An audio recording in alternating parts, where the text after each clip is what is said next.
नए शैक्षिक सत्र के प्रारंभ में अभिभावकों के लिए प्रवेश शिक्षा और बच्चे के पोषण के लिए क्या जरूरी है, इस खास मुद्दे पर आज हम चर्चा करेंगे डॉक्टर जेपी मिश्र जी से, जो निदेशक हैं एसएसजेडी इंटर कॉलेज लखनऊ के और शिक्षाविद और काउंसलर भी हैं। आदरणीय डॉक्टर साहब।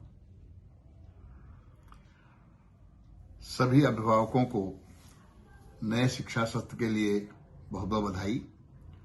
1 अप्रैल से नया शिक्षा सत्र शुरू हो रहा है। हम अपने बच्चे को क्यों पढ़ाएं, इस पर अभिभावकों को मनन करने की आवश्यकता है। आप जानते हैं, शिक्षा के बिना व्यक्ति इस प्रकार से हो जाता है कि समाज में अपना जीवन यापन करने में असमर्थ रहता है। जीवन में आने वाली समस्याओं को सकारात्मक रूप से पहचान कर उससे निपटने की क्षमता जो है शिक्षा ही प्रदान करती है। इसलिए शिक्षा का महत्व सभी अभिभावकों को जानना चाहिए। शिक्षा का आशय यहाँ पर केवल अक्षर ज्ञान से नहीं है। शिक्षा का मतलब विद्यालय में बच्चे को भेजकर उसका संपूर्ण व्यक्तित्व विकास, जिसमें आपस में मेलजोल, उसका व्यक्तित्व विकास, उसका अन्य बहुत से क्रियाकलाप जो विद्यालय में कराए जाते हैं, उनसे उनके व्यक्तित्व का विकास होता है। केवल अक्षर ज्ञान तो घर पे ही प्राप्त किया जा सकता है। समस्त अभिभावकों से मेरा अनुरोध है, अपने बच्चे का प्रवेश किसी न किसी विद्यालय में अवश्य कराएं, क्योंकि इसके बिना उनका जीवन अधूरा रह जाएगा और जिसका मैं मानता हूं उत्तरदायित्व आप पर ही होगा। जब आप विद्यालय में प्रवेश कराएं तो आप केवल प्रवेश कराकर ही निश्चिंत नहीं हो जाएंगे। आपका उसके साथ जुड़ाव बहुत जरूरी है। कम से कम 10 वर्ष तक के बच्चे के लिए आप विद्यालय में जब प्रवेश कराते हैं तो उसके बाद उसका प्रतिदिन जब वो घर लौट के वापस आता है, उसके पास बैठें आधे घंटे तक।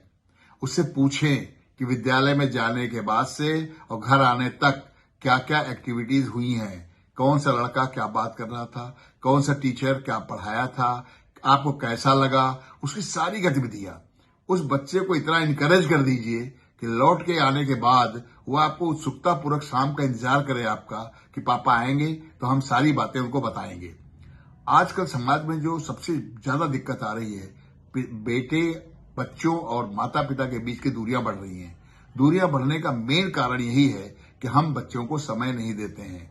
हम अच्छे स्कूल में दाखिला करा देते हैं, ऊंची ऊंची फीस भर देते हैं और अपने कर्तव्य की इतिश्री बांध लेते हैं। यह नितांत गलत है। आप बच्चे को प्रतिदिन आप देखिए, उसके विद्यालय जाइए, उसके अध्यापकों से मिलिए, उसके अध्यापकों से उसके बारे में जानकारी प्राप्त करिए और बहुत अच्छा हो उसके मित्रों से मिलिए। बच्चा शाम को जिन बच्चों के साथ खेलता है उनसे जरूर मिलिए आप। और मेरा मानना है, बच्चे को खेलने के लिए जरूर प्रोत्साहित कीजिए। जिस प्रकार से आप होमवर्क करने के लिए बच्चे को उत्साहित करते रहते हैं, वैसे ही बाहर निकलने के लिए आउटडोर गेम्स में भी बच्चे बनाइए। आप जानते हैं, स्वस्थ शरीर में ही स्वस्थ मस्तिष्क रहता है। उसका मस्तिष्क स्वस्थ हो, इसके लिए शारीरिक रूप से स्वस्थ होना भी जरूरी है। इस हेतु भी आपको कई कदम उठाने पड़ेंगे। बच्चा के खान पान, पौष्टिक भोजन कैसे कराते हैं, बाहर का तला भुना खाना, स्ट्रीट फूड्स को कैसे मना करेंगे, उसको मोबाइल देखने की आदत धीरे धीरे कम कैसे कराएंगे, ये सबका उत्तरदायित्व माता पिता के ऊपर आता है। इन सबका जो ठीक से निर्वहन कर लेता है, वो आगे चल करके निश्चिंत हो जाता है। हम जानते हैं कि हमारी वृद्धावस्था इन्हीं बच्चों के विकास पर डिपेंड करती है।